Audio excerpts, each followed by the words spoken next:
నందు నందు నందు నందు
ఏంటిది?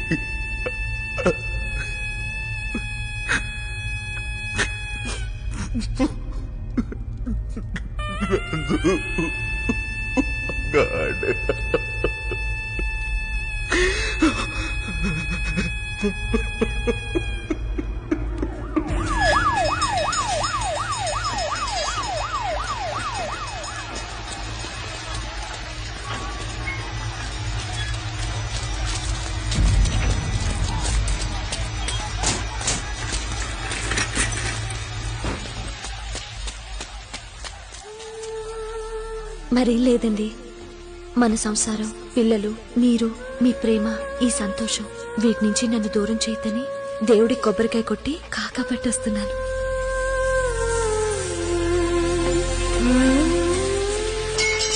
కాదు,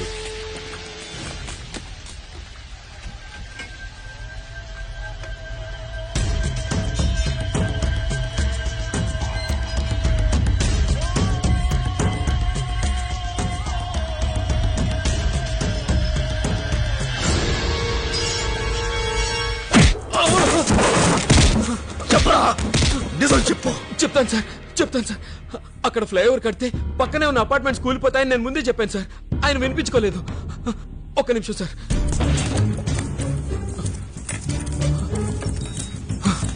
ఇదిగోండి సార్, ఈ ఫైల్లో అన్ని ఆధారాలు ఉన్నాయి. ఏ డిపార్ట్మెంట్ కి ఎంత ఇచ్చి మేనేజ్ చేసింది ఇందులో వివరంగా ఉన్నాయి సార్. చూడండి సార్, మీరే చూడండి. ఫుల్ డీటెయిల్స్ దీనిలోనే ఉన్నాయి సార్.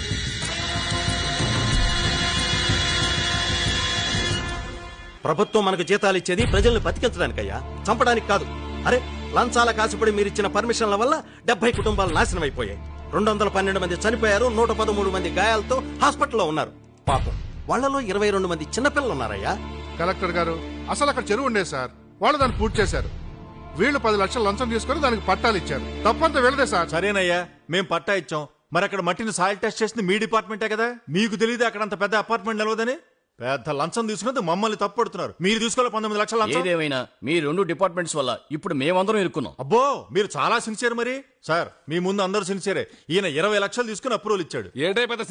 తెలుసులేవయ్యా. ఆయన 40 లక్షలు తీసుకుని ఎన్ఓసీ ఇచ్చాడు. ఏంటయ్యా 40 లక్షలు తీసుకున్నాను అనుకున్నాను సార్. నేను పుచ్చుకుంది 23 లక్షలే సార్. కూర్చోండి. అందులో 5 లక్షలు మా డిఈ గారికి ఇచ్చాను, 7 లక్షలు ఏడీ గారికి ఇచ్చాను, 6 లక్షలు ఏఈ గారికి ఇచ్చాను. ఇక చివరికి నాకు మిగిలిందటయా 5 లక్షలు. ఏంటి కలెక్టర్ గారు, ఎంక్వైరీ కమిషన్ బయట పత్రికల వాళ్ళు అడిగే ప్రశ్నలతో చూస్తుంటే మళ్ళీ మీ కూడా ఏంటండి? ఎవరికి ఎంత కావాలో చెప్పండి, ఇస్తాను. ఎంక్వైరీలో ఏం జరగలేదని రాసి కేసు మూసేయండి. ఇది మీరు అనుకున్నంత సింపుల్ ఇష్యూ కాదు, చాలా పెద్ద ప్రాబ్లం. అరే, ఆఫీస్ అండి ఇది, కొంచెం అన్న డీసెన్సీ లేకుండా. ఏంటి డీసెన్సీ? మీ అమ్మాయి మెడికల్ సీట్ కి నా దగ్గర 10 లక్షలు తీసుకున్నప్పుడు ఏమైంది ఈ డీసెన్సీ? డీసెన్సీ సిన్సియారిటీ గురించి మా సంగతి సరేనండి, కానీ ఆయన దగ్గర అన్ని ఆధారాలు ఉన్నాయి. ఆయనకేం చెప్తారో చెప్పి ఒప్పించండి. ఏంటి విషయం? దీన్ని ఇష్యూ చేద్దామనుకుంటున్నావా? ఆ ఫైల్ పెట్టుకుని నువ్వు ఏం చేయలేవయ్యా. నీకు కావాలంటే 2 ఛాన్సులు ఇస్తాను. ఏపీ మొత్తం మీద ఎవరికైనా ఫోన్ చేసి నా మీద కంప్లైంట్ ఇవ్వు. దా రా రా. కమిషనర్ ఆఫీస్ అండి? సార్, నేను అపార్ట్మెంట్ స్కూల్ పై చాలా మంది జనం చనిపోయారే, దాని వెనకాల పెద్ద అవినీతి ఉంది సార్. దానికి సంబంధించిన ఆధారాలన్నీ నా దగ్గర ఉన్నాయి. రాంగ్ నంబర్ అన్నాడా? నెక్స్ట్ ట్రై చేయి.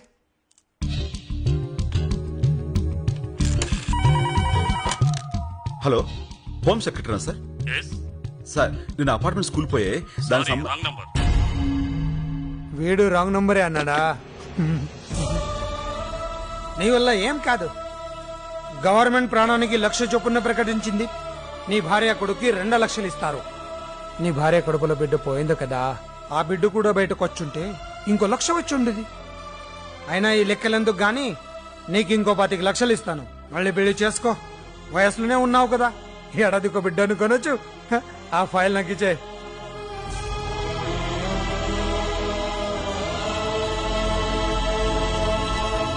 ఏంటయ్యా వెళ్ళిపోతున్నావు? ఏ డబ్బా అవసరం లేదా? చూడండి అయ్యా, రూపాయి తీసుకోకుండా ఫైల్ ఇచ్చి వెళ్తున్నాడు. నేర్చుకోండి అయ్యా అతన్ని చూసి.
వీడిని ఇక్కడ కాదు, తీసేండ్రా. వీడి శవం కూడా కనబడకూడదు.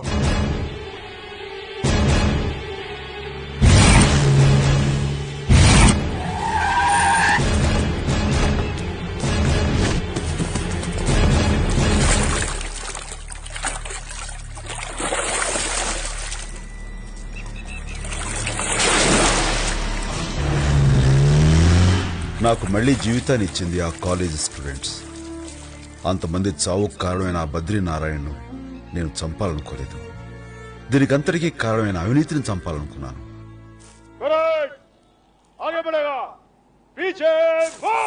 ఈ సమాజాన్ని మార్చే శక్తి కేవలం విద్యార్థులకే ఉంది. అందుకే నేషనల్ కాలేజీలో ప్రొఫెసర్గా చేరి ప్రతి సంవత్సరం కొన్ని వందల మంది విద్యార్థుల్ని ప్రభుత్వ శాఖలన్నింటిలోకి పంపించాను. అలా పుట్టిందే ఈ ఏసీఎఫ్, యాంటీ కరప్షన్ ఫోర్స్. 30 రూపాయలు తీసుకుని అడ్డదారిలో టెండర్ ఫామ్ తెచ్చే అటెండర్ దగ్గర నుంచి 300 కోట్ల రూపాయల టెండర్లు పాడే కాంట్రాక్టర్ల వరకు అందరూ నేరస్తులే. ఇలా ఎందరో మామూలు నేరస్తులు జైళ్లల్లో ఉంటే వీళ్లు మన మధ్యనే ఉంటూ సమాజాన్ని నాశనం చేస్తున్నారు. వీళ్ళని ఏసీఎఫ్ విడిచిపెట్టదు.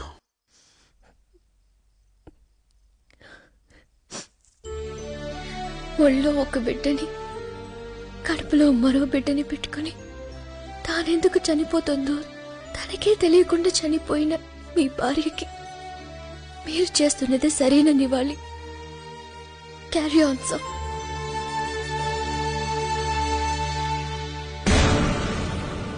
బద్రీనారాయణని కిడ్నాప్ చేయడం అంత ఈజీ కాదు సార్. ఒక అవకాశం ఉంది సార్. ఎల్లుండి అతని బర్త్డే చాలా గ్రాండ్ గా సెలబ్రేట్ చేస్తున్నారు. చుట్టూ మంది మార్బలం ఉంటుంది, కష్టం అవుతుందేమో సార్.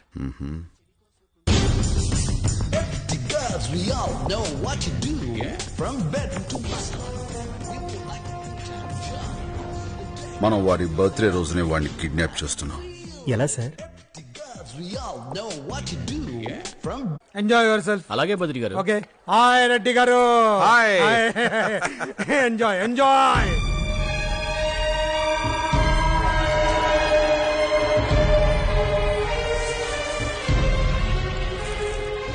బద్రీనారాయణ, బద్రీనారాయణ.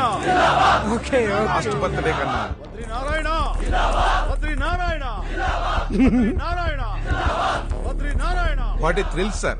చాలా అద్భుతంగా ఉందండి. Really fantastic. చాలా బాగా అరేంజ్ మా చేశారు. తమ్ముడు అరేంజ్ చేసి ఉంటాడు. ఎరా నువ్వు అరేంజ్ చేసావా? లేదన్నా, హోటల్ వాళ్ళే అరేంజ్ చేశారేమో. ఓహో. నమస్కారం sir. Wish happy birthday sir. Thank you. మీ అందరూ మీ అభిమానం అండి. పదండి సార్, కేక్ కట్ చేద్దరు. Okay okay. Badrinarayana, Badrinarayana, Badrinarayana, Badrinarayana. Cut చేయండి సార్. మా అన్నయ్య అభిమానులు పాలిటిక్స్ లోకి రమ్మని ఒక్కటే గొడవ.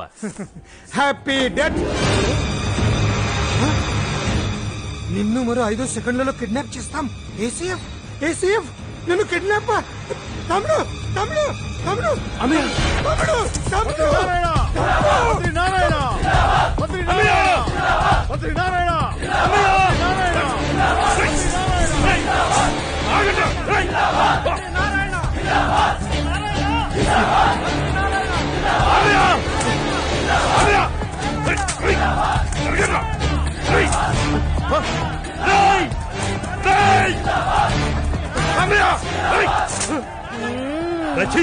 ఎవరా మీరు? ఏమో భయ్యా, 100 రూపాయలు ఇచ్చారు. 100 రూపాయలు ఇచ్చి ఫోటో పెట్టుకోమంటే పెట్టుకున్నాం భయ్యా.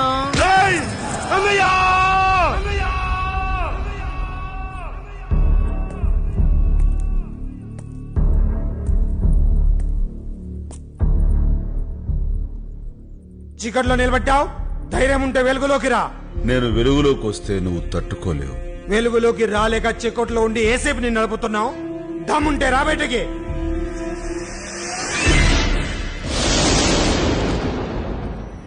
నువ్వా? నాకు వెలుగంటే భయం లేదురా. ఆ వెలుగు జనానికి ఇవ్వటానికే నేను చీకట్లో ఉన్నాను. ఈ రోజు జరిగింది రేపు మర్చిపోయే జనానికి నీ ఏసేపు ఎన్నాళ్ళు గుర్తుంటుంది? ఈ భూమి ఉన్నంత వరకు గుర్తుంటుంది. తూర్పున ఉదయించిన సూర్యుడు పడమర అస్తమించిన మళ్ళీ తూర్పున ఉదయిస్తాడన్న నమ్మకం జనంలో చావనంత వరకు ఈ నేల మీద మంచి మనుషులు పుడుతూనే ఉంటారన్న నమ్మకం బతుకుంటుంది. ఆ నమ్మకమే మా ఏసీఎఫ్. ఈ ఆదర్శపు మాటలు చెప్పి జనాన్ని మోసం చేసేది మేము. నువ్వు చెప్తున్నావేంటి? నేనేదైనా నమ్మితేనే చేతలో చేస్తాను, చేతల్లో చేసేకే మాటలో చెబుతాను, మాట చెప్పాక ఆ మాట కోసం నిలబడతాను. ఏంటయ్యా ఏసే పేరుతో గుప్పెడి జనాన్ని కిరాకి పెట్టుకుని ఎగిరిగిరికి పడుతున్నావు? నా వెనుకున్నది గుప్పెడి జనం కాదురా, పేద ప్రజల గుండె చప్పుళ్ళు. కిరాయి మనుషులు నీలాంటి కాంట్రాక్టర్ల దగ్గర ఉంటారు. నా దగ్గర ఉన్నది నా దారి నచ్చిన వాళ్ళు, నా దారికొచ్చిన వాళ్ళు. లంచగొడితనం మీద నేను చేస్తున్న ఈ యుద్ధంలో నా వాళ్ళంతా సైనికులే. 5 నిమిషాలు నన్ను వదిలిపెట్టి చూడు, నిన్ను నీ సైనిక సామ్రాజ్యాన్ని కూల్చేస్తాను. షడప్! కూల్చడం కూల్చడం కూల్చడం నీ అలవాటు, నిర్మించడం నా అలవాటు.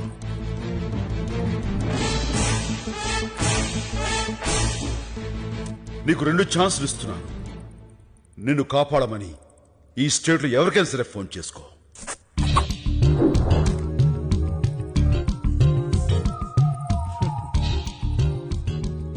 హలో, నేను బద్రిని. ఎవరు? హోమ్ మినిస్టర్ గారి పియనా? Wrong number. రాంగ్ నెంబర్ అన్నాడా?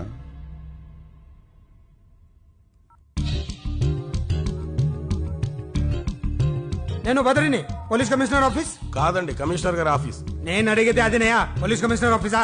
కాదండి, ఇది police commissioner garu office. Commissioner గారికి ఫోన్ ఇవ్వయా. ఎలాగిస్తావయ్యా, ఇది పోలీస్ కమిషనర్ గారి ఆఫీస్. ఎవరయ్యా అదే? ఎవడోనండి, మిలిటరీ హోటల్ అని అడిగి ఆర్డర్ చెప్తున్నాడు. రాంగ్ నెంబర్ అని చెప్పానండి. నువ్వు చేయాల్సిన రైట్ నెంబర్ ఎవరికో తెలుసా? నీ తమ్ముడికి. No chance. రఘు, డాక్యుమెంట్స్. ప్రపంచవ్యాప్తంగా నీకున్న ఆస్తుల లిస్ట్. నువ్వు అక్రమంగా సంపాదించిన ఆస్తి పేదవాళ్ళందరికీ సమానంగా పంచుతాను. ఈ డాక్యుమెంట్స్ మీద సంతకాలు పెట్టు. పెట్టకపోతే నువ్వు చచ్చాకైనా నీ శవంతో ఈ కాగితాల మీద వేలు ముద్రలు తీసుకుంటాను.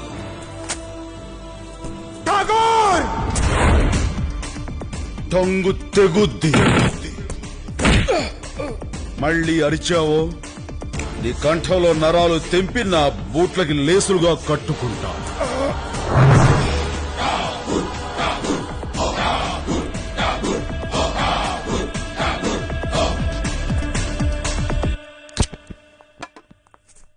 ఏం తాగుతున్నావు? బూస్ట్. నువ్వు శుద్ధ వేస్ట్. అది చిన్న పిల్లలు తాగేది. మరి యాడ్స్ లో సచిన కప్పిలు తాగుతారు కదా. వాళ్ళని ఇలా వేస్ట్ ఫెలోస్ కాదుగా. మీరు అలా అనకని నేను ఫీల్ అవుతాను. మీరు మరీ సచిన్ టెండూల్కర్ తో పోలితే ఎవడన్నా వేస్ట్ ఫెలో అని అంటాడు. హే, జస్ట్ జోక్ చేశానంతే. ఏ చేయకూడదా? చేయొచ్చు. నన్ను ఏమైనా చేసుకునే హక్కు ఈ భూమి మీద మీకు మాత్రమే ఉంది. చిన్న రిక్వెస్ట్. చెప్పండి. ఈ రోజు నుంచి వంట నేనే చేస్తాను. వంట మీరు చేయడం ఏంటి? ఏ నచ్చిన వాళ్ళ కోసం ఆ మాత్రం చేయకూడదా? చేసుకోండి. ఒరే చింటూ, దేవకి నన్ను డీప్ గా ప్రేమించేస్తుందిరా. వీడు తింగరోడు. అది నిజమైన ప్రేమ కాదేమో అన్న డౌట్ రా. ఏడిసేవులే, నన్ను వంటోడుగా చూడటం ఇష్టం లేక తనే వంట చేస్తానంది. అలానే ఎందుకు అనుకోవాలి? నీ కంప వంటలు పడలేక అలా డిసైడ్ అయి ఉండొచ్చుగా. ఇష్టమైన వాళ్ళ కోసం వంట చేస్తాం తప్ప అని కూడా అంది. అందా? నిజంగా అందా? అనేసింది. అయితే వాయించు.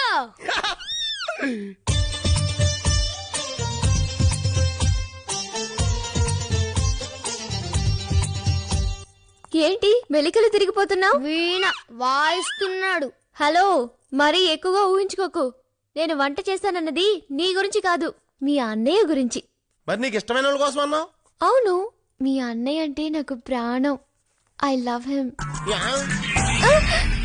ఏంటలా పడిపోయాడు? తీగ తెగింది. నాకు చిన్న డౌట్. నువ్వు మా అన్నయ్యని ప్రేమిస్తున్నావు, కానీ ఆయన నిన్ను ప్రేమించాలిగా. ఆయన పని కట్టుకుని ప్రేమించక్కర్లేదురా. రాముడి కాలు తగిలితే రాయి ఆగలింది చూసావా? అలా మీ అన్నయ్య చూపు తగిలితే నాకు శ్రీమంతం అవుద్ది. ఆ చూపులో అంత మెగా పవర్ ఉందిరా. అబ్బా, నా కారణాలొద్దు సార్, ప్లీజ్. మా అన్నయ్యని కిడ్నాప్ చేసి 2 రోజులైంది. మీరేం చేశారు? మీ వల్ల కాకపోతే చెప్పండి, సెంటర్లో నేనే చూసుకుంటాను. Please cool down. ఈ కేసు మీద ఢిల్లీ నుంచి స్పెషల్ ఆఫీసర్ వస్తున్నాడు. మిస్టర్ నర్సింగ్ సార్, ఈ కేసుకు సంబంధించిన full details mister Balbir Singh fax చేయండి.